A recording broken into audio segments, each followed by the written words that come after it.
अस्सलाम वालेकुम dear friends. Previous class में हमने डिस्कस किया था magic and quick selection tool. आज की इस क्लास में हम डिस्कस करेंगे क्राफ्ट टूल सिलेक्शन। और जहन में एक बात आप याद रख लो कि सॉफ्टवेयर की जाने आता हूँ, जो पहले वाला टूल बाय डिफ़ॉल्ट ज़ाहिर हो उसी के नाम से उस टूल के टूल बार के सेक्शंस को डिस्कस किया जाता है। मिसाल के तौर पर मूव टूल, रेक्टेंगल टूल और lasso tool, quick selection tool, crop tool और eye dropper tool, spot healing brush tool. इस तरह से जो पहले वाला नेम होता है वो उसी नेम से वो सारा सेक्शन कॉल किया जाता है। इस हिसाब से हम सारे स्टेप बाय स्टेप डिस्कस करते जाएंगे। अब क्रॉप टूल को जब हम डिस्कस करेंगे तो इसके अंदर जितने फीचर्स होंगे, जितनी प्रॉपर्टीज़ होंगी, वो सारे की सारी हम डिस्कस करते जाएंगे। ओके जनाब, मैं क्रॉप टूल को डिस्कस करने जा रहा हूँ। क्रॉप टूल को मैंने सिलेक्ट कर लिया। ऑलराइट, आप देखें हमारे पास यहाँ पर क्रॉप टूल होगा। जब सिलेक्ट होगा तो इसके चारों तरफ कुछ डॉट नज़र आ रहे होंगे आपको इस तरह से, ठीक है जी। हाँ, तो इस हिसाब से मैं क्रॉप कर सकता हूँ इस इमेज को। तो क्रॉप करने के लिए मैं अगर ऊपर की जाने मुझे इतना इमेज क्रॉप करना हो, क्रॉप का मतलब कट करना, काटना, ठीक है। और इस हिसाब से अगर मुझे कट करना हो तो मैं इमेज को कट कर सकता हूँ। और फाइनली इंटर को प्रेस कर देना है तो आपको इमेज कट हो जाएगा। अगर इससे मज़ीद आप कट करना चाहो तो इस तरह से कट भी कर सकते हो, ठीक है। और कंट्रोल जी प्रेस करने से वापस एस्केप प्रेस करोगे, फिर एस्केप प्रेस करने के बाद वापस आ जाओगे अपने सेम इमेज पर, ठीक है। Same like that I am trying again. Crop tool मेरा सिलेक्ट हुआ है। इसके साइड के बॉर्डर्स को मैं क्रॉप करने जा रहा हूँ, ठीक है जी, इस तरह से। और एंटर प्रेस कर देता हूँ मैं, ठीक है। इस तरह से हम क्रॉप करेंगे। और अब आए तो इसकी प्रॉपर्टीज पर जाते हैं। Unconstrained square ratio. देखें जब मैं क्रॉप कर रहा था फर्स्ट टाइम जब मैं क्रॉप कर रहा था तो क्या हो रहा था कि अनकंस्ट्रेंड सिलेक्ट कर देता हूँ। जब मैं इसको क्रॉप कर रहा था, अगर मुझे लेफ्ट साइड से क्रॉप करना है तो मैं लेफ्ट साइड से क्रॉप कर सकता हूँ, फ्रीली क्रॉप कर सकता हूँ ना। अगर मुझे राइट साइड से लेफ्ट साइड से पहले मैंने ये लेफ्ट राइट वाला प्रॉब्लम हो गया। जो मैं लेफ्ट कह रहा था वो राइट था, जो अभी मैं राइट कह रहा हूँ ये लेफ्ट है। आप देखें लेफ्ट साइड को अगर मैं लेफ्ट साइड से क्रॉप करना हो या बॉटम से क्रॉप करना हो या टॉप से क्रॉप करना हो, फ्रीली मैं क्रॉप कर सकता हूँ। लेकिन जब मैं प्रॉपर्टी में जाकर 1:1 का रेशो उठा लूँगा, स्क्वायर रेशो, तो सिर्फ उसी रेशो के मुताबिक ही क्रॉपिंग होगी। देखें चारों तरफ से क्रॉप हो रहा है, चारों तरफ से। मैं किसी भी एंगल से ले लूँ, किसी भी bottom, top, middle, left, right, सब जगह से क्रॉप कर रहा है, लेकिन वो रेशो के हिसाब से जा रहा है इस तरह से, ठीक है। पहले मैं लेफ्ट से क्रॉप कर रहा था, सिर्फ लेफ्ट से हो रहा था, दूसरी प्लेसेस से नहीं क्रॉप हो रहा था। अभी चारों तरफ से क्रॉप हो रहा है। इट मीन्स के रेशो के हिसाब से हम क्रॉप कर सकते हैं। और 4:5 से क्रॉप करना हो तो 4:5 का रेशो क्रॉप करेगा इस तरह से जी जनाब। इसका 4:5 का रेशो चलेगा। ये सारे रेशोज दिए गए हैं हमारे पास, ठीक है। अनकंस्ट्रेंट आप रख लो तो वो फ्रीली आप जिस जगह से क्रॉप करना चाहो तो उस जगह से ही क्रॉप कर सकते हो, ठीक है। इस तरह से एस्केप के बटन को प्रेस करोगे तो आपका क्रॉप अनचेक्ड हो जाएगा। और आप मैन्युअली भी इसको दे सकते हो। मैं कह रहा हूँ कि 40x40 क्रॉप होनी चाहिए। तो अब क्रॉपिंग करूँगा तो 40x40 का क्रॉप बनेगा हमारा, ठीक है। इस तरह से 40x40 का, पहले 1:1 का बन रहा था, अभी 40x40 4:4 के हिसाब से क्रॉप होता जाएगा, ठीक है। ऑलराइट, हाँ, तो अभी मैं आ रहा हूँ स्टार्ट इन। क्रॉप को क्लिक करेंगे। स्टार्ट इन का मतलब ये होता है कि आपकी इमेज रोटेट हो जाएगी। अभी स्टार्टिंग को क्लिक करते हैं। देखें अब मैं जितना भी रोटेट करना चाहूँ अपने इमेज को तो उतना इमेज हमारा रोटेट होगा। फिर से स्टार्टिंग को क्लिक करोगे, देखें इस तरह से इमेज हमारा रोटेट हो रहा है। एंटर को प्रेस करूंगा तो फाइनली वापस बैक चले आएंगे।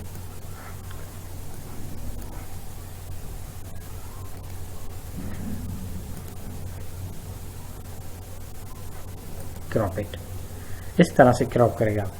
सही जनाब। कंट्रोल जी को प्रेस करता हूँ, क्रॉप के ऊपर फिर से आ रहे हैं हम। देखें रोटेटिंग शेप में मुझे क्रॉप करनी है, रोटेटिंग शेप में। देखें इस तरह से रोटेटिंग शेप में क्रॉप होता जाएगा मेरा इमेज। जो इमेज इस लाइटेड, जो हाईलाइटेड सर्किल बनी हुई है, सिर्फ यही इमेज बच जाएगा। जब मैं एंटर प्रेस करूंगा तो ये कोने जो डार्क लाइट हो गए हैं, ये सारे क्या हो जाएंगे, कट हो जाएंगे, ये सारे क्रॉप हो जाएंगे, और जो हाईलाइटेड एरिया है वो क्रॉप होकर सामने आ जाएगा। लुक, एंटर प्रेस मैंने कर दिया। देखें इस तरह से। कंट्रोल जी को प्रेस करता हूँ, फिर वापस बैक और शॉर्ट इन, इस इमेज को short in, sorry straight in crop करना हो तो इस तरह से कर सकता हूँ। ओके, एंटर प्रेस करूंगा फाइनली। अब देखें व्यू पर आ रहे हैं, ग्रिड व्यू चाहिए मुझे। ये ग्रिड व्यू के हिसाब से कट करेगा, डायगोनल के हिसाब से क्रॉप करेगा, गोल्डन रेशियो के हिसाब से, ऑटो शो। ये देखें ऑटो शो का मतलब होता है कि जो है ना आपका जो ग्रिड लाइंस बनी हुई थी वो ऑटो शो में चले जाएंगे। ओके जनाब। गोल्डन सीरियल, ये कुछ इस तरह से।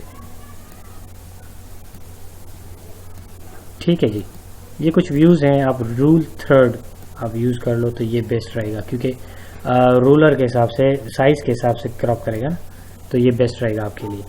ठीक है, कंट्रोल और जी प्रेस करने के लिए हम यूज़ करते हैं कि बैक चले जाएंगे वो एट दी स्टार्टिंग पॉइंट। ठीक है, क्रॉप हमारा क्लियर हो गया। क्रॉप के अंदर हमने सब कुछ डिलीट क्रॉप पिक्सेल्स। अब देखते हैं, अनचेक कर दिया मैंने इसको, एंटर करते हैं। सही है, ये कह रहा है कि डिलीट क्रॉप्ड पिक्सेल्स। जो पिक्सेल्स के जो क्रॉप्ड पिक्सेल्स होंगे वो भी डिलीट हो जाएंगे ऑटोमेटिकली। ठीक है जनाब।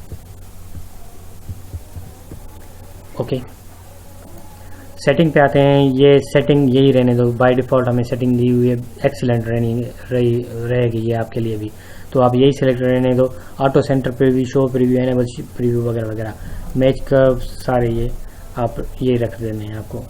ठीक है, ओपेसिटी कहते हैं वो जो जब क्रॉप कर रहे हैं तो उसकी ओपेसिटी, लाइटिंग हो जा रही है वो 75%, यही रहने दो। सब कुछ सारी की सारी सेम रहने दो। ठीक है जनाब।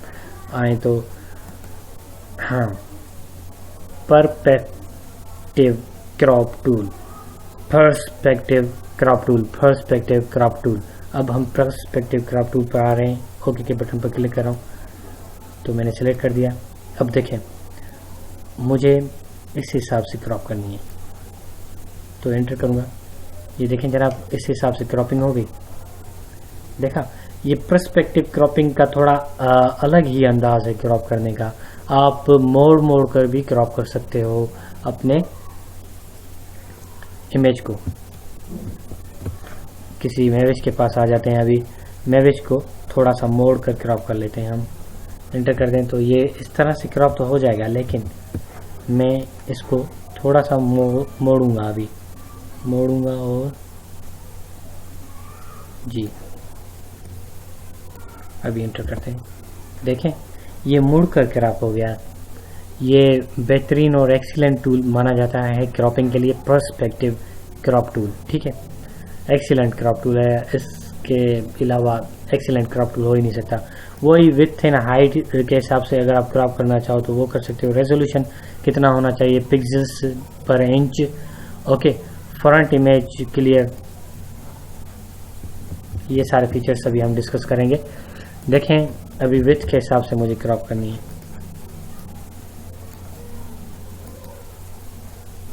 ये कुछ इस तरह से क्रॉप करेगा। इंटर कर देता हूँ मैं। ये देखें कितनी 10 पिक्सेल्स की क्रॉप कर ली इसने, बिल्कुल बारीकी से क्रॉप कर लिया इसने। ठीक है, तो लेकिन मैं हाईली रिकमेंडेड करता हूँ, तो आप simply the best crop tool ले लो और उसको यहाँ पर कोई भी वैल्यू ना दो तो अच्छा है, क्योंकि आप जो वैल्यू दोगे आप कहोगे कि सिर्फ विड्थ में बनाना चाहते हो और विड्थ बनाना चाहो तो इस तरह से विड्थ बना लो, कोई बात नहीं है। ठीक है, ये विड्थ बना लो। अगर ये विड्थ की साइज अगर मालूम करनी हो तो रोलर हमें ऑन करना होगा। कंट्रोल आर प्रेस कर देता हूँ। तो ये देखें आप 1 से लेकर, अगर आप 1 से लेकर यस यहाँ पर देखें 1 से लेकर 6 तक क्रॉप करना चाहो तो हाँ, इसकी कितनी विड्थ बन रही है, ये W लिखा हुआ है 5 इंचेस में 5 बन रही है इसकी विड्थ। तो 500 कर देते हैं, पिक्सेल्स में ये काउंट करेगा। एंटर कर देता हूँ। यस, ये देखें इस तरह से क्रॉप करेगा। तो कहने का मतलब ये है कि अगर आप इसमें 500 पिक्सेल्स ना ही दो तो बेहतर रहेगा, और आप पर्सपेक्टिव टूल को डायरेक्टली यूज़ करो और मोड़ो अपने हिसाब से इस तरह से। यहाँ पे तो बिल्कुल ये हसीन बन गई। ठीक है, आप मोड़ कर भी क्रॉप कर सकते हो, काट सकते हो इमेज को, उसके रेजोल्यूशन को सेट कर सकते हो। रेजोल्यूशन आप 75 हमने रखा हुआ है बैकग्राउंड में इमेज का, बाय डिफ़ॉल्ट तो 75 ही होता है। अगर आप बढ़ा दोगे तो वो रेजोल्यूशन पर इंचेस के हिसाब से बढ़ाता जाएगा, पिक्सेल्स उसमें फिल कर देगा। मोड कौन सा यूज़ करेगा, फ्रंट इमेज जो है ना हमारा, ये स्टैंडर्ड साइज हमारे पास आ गई, और क्लियर कर दूंगा तो ये क्लियर हो जाएगी। ओके जी जनाब, हमारा क्रॉप टूल हो गया, पर्सपेक्टिव क्रॉप टूल हो गया। अब हम आ रहे हैं स्लाइस टूल पर, लेकिन स्लाइस टूल के लिए मैंने एक इमेज बनाया हुआ है, हम उस पर आएंगे। लेकिन उससे पहले मुझे कुछ क्रॉपिंग करनी है, और उस क्रॉपिंग की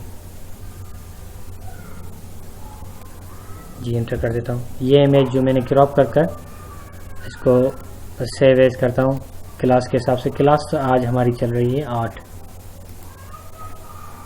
बैक आ रहे हैं, बैक प्रोजेक्ट के अंदर, और सेव एज इमेज नहीं करना, सेव एज मुझे PSD फाइल करनी है ना। तो PSD, where is my PSD file, PSD, yes, at the starting point PSD file right here. ठीक है, तो आप इसको क्रॉप भी कर सकते हो अपने हिसाब से। मैंने ये फाइल सेव कर दिया। ओके, तो अब इसको मैं क्लोज कर देता हूँ, और सनम जी को भी हम ले लेंगे। एंटर करते हैं। ठीक है, देखें ये थोड़ा सा क्लासिकल क्रॉप कर दिया मैंने। अभी इसको कंट्रोल S से सेव कर देता हूँ। ओके, तो ये तो इमेज सेव हो गया, लेकिन मुझे सेव करना है, save as a PSD file. So here is the top of the PSD file. Here is on top of the PSD file. ठीक है जनाब, ये हो गया जी। अब हम इन सब को क्लोज कर देते हैं। एक्चुअली मैंने वहाँ पर क्लास ऐड नहीं किया हुआ था। क्लास ऐड करने के लिए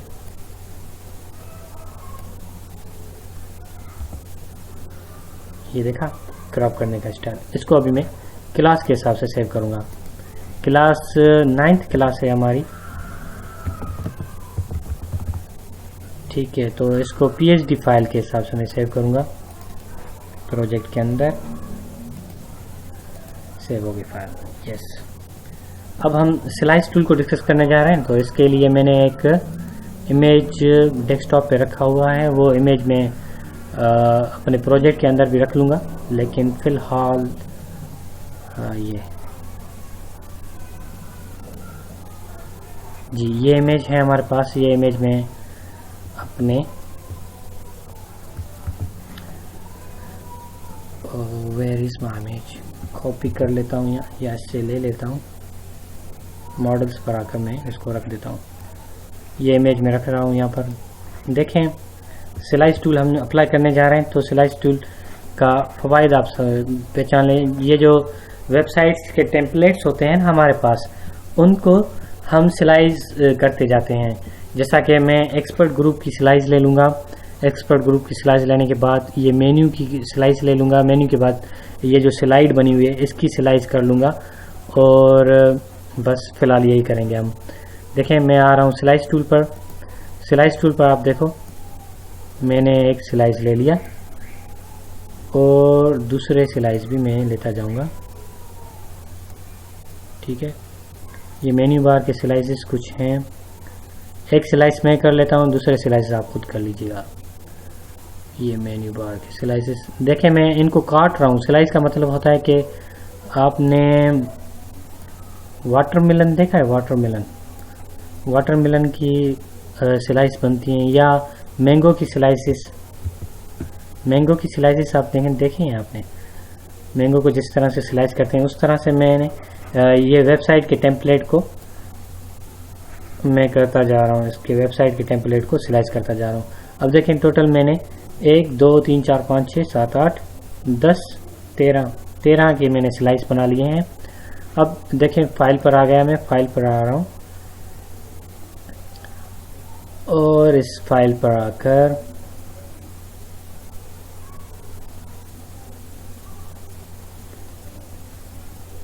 yes save for web, yes यहाँ पर मेरा ऑप्शन आ गया।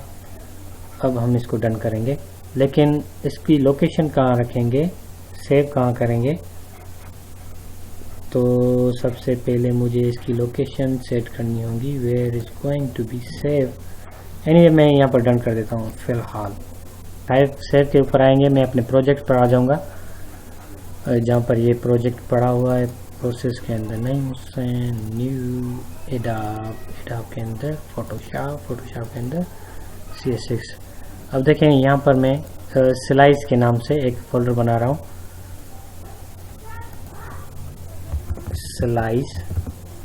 स्लाइसेस। ठीक है, तो इसको ओपन कर एक्सपर्ट ग्रुप इमेज वगैरह वगैरह इस हिसाब से मैं सेव करूँगा।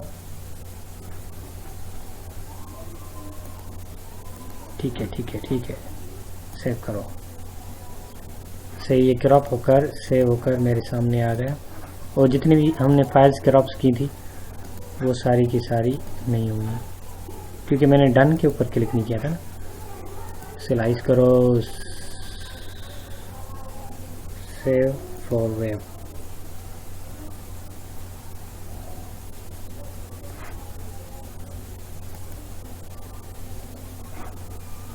आया कुछ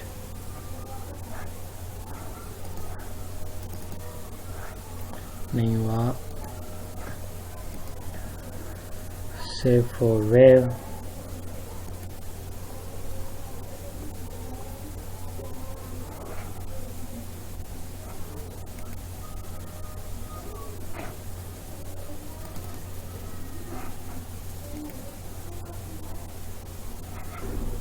होना तो चाहिए, लेकिन हाँ ये हो गया जी जनाब। ये कट होकर सामने आ गए। जो जितने भी स्लाइसेस हमने बनाई थी वो सारी की सारी स्लाइसेस एक इमेज की कट होकर हमारे सामने आ गई। इसका मेथड बिल्कुल इजी है, मैं वही अप्लाई कर रहा था, लेकिन बेसिकली हुआ क्या कि वो मेरे फीचर्स अप्लाई नहीं हो रहे थे। अब देखें ये फीचर्स अप्लाई होकर सामने आ गए हैं। मैंने एक्सपर्ट ग्रुप की स्लाइस की, ये मेन्यूज़ की स्लाइस की, और मैंने मेन स्लाइड की स्लाइस की। और इन स्लाइस का मतलब होता है कि कतरा कतरा कर देना, कतरा कतरा। ठीक है, अच्छा वर्ड है उर्दू का, कुतर कुतर। Yes, here we go। ठीक है, तो ये तो हो गया स्लाइस। आई होप आपको समझ में आ गया होगा कि किस तरह से स्लाइस करते हैं। और स्लाइस सिलेक्ट टूल के ऊपर आ रहे हैं। स्लाइस सिलेक्ट टूल के ऊपर देखें, मैं सिलेक्ट करूंगा, ये स्लाइस सिलेक्ट हो जाएगा। सिलेक्ट करूंगा, अगर डिलीट करना हो सिलेक्ट करके डिलीट, तो इस तरह से हम डिलीट भी कर सकते हैं। सिलेक्ट करो, फिर डिलीट बटन प्रेस करो कीबोर्ड से। ठीक है, आप अपनी स्लाइस को डिलीट भी कर सकते हो जो आपने स्लाइस की थी। अब आप नए स्लाइस लेने चाहो तो इस तरह से मेन्यू की एक पट्टी को स्लाइस कर लो। ठीक है, एंटर कर दूंगा तो ये स्लाइस हो जाएगी। यहाँ पर ये क्रॉप की तरह ही काम करेगा, लेकिन स्लाइस के हिसाब से, ये एंटर के हिसाब से। अगर मुझे एक इमेज में से मल्टीपल स्लाइस लेनी हो तो वो हम इस तरह से कर सकते हैं। ओके, कंट्रोल Z प्रेस कर रहा हूँ तो मेरे सामने वो इमेज वापस आ जाएगा। और कंट्रोल S से इसको भी सेव कर देता हूँ। ये इमेज तो मेरा सेव हो गया। ओके, और इस क्लास में हमने ये डिस्कस किया कि किस तरह से क्रॉप टूल अप्लाई होता है और किस तरह से पर्सपेक्टिव टूल अप्लाई हुआ है और किस तरह से slice tool and slice select tool, ये सारे हमने फीचर्स अप्लाई कर दिए। ठीक है, और यहाँ पर इसकी प्रॉपर्टीज़ पर आए, अगर मिसाल के तौर पर मैं यहाँ पर सिलेक्ट कर देता हूँ एक इमेज को। ठीक है, ये तो सिलेक्ट हो गया। नॉर्मल स्लाइस बाय डिफ़ॉल्ट रहने दो। ये अगर आप रेशो करना चाहोगे फिक्स्ड रेशो के हिसाब से तो फिर वो फिक्स्ड रेशो के हिसाब से स्लाइसिंग करेगा। एनीवे आप नॉर्मल रख लो, ये मैं आपको रिकमेंडेड करता हूँ। ठीक है, ये क्लास क्लियर हो गई। आज की क्लास यहीं पर खत्म हो गई। इस क्लास के अंदर मैं समराइज़ कर लूँ। क्रॉप टूल को हमने डिस्कस किया। क्रॉप टूल के अंदर पर्सपेक्टिव, सॉरी ये यहाँ पर टूल का नाम पर्सपेक्टिव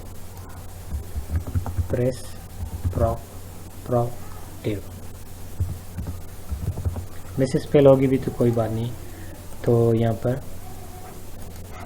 पर्सपेक्टिव, थोड़ा सा नेम इसका क्लासिकल है। पर्सपेक्टिव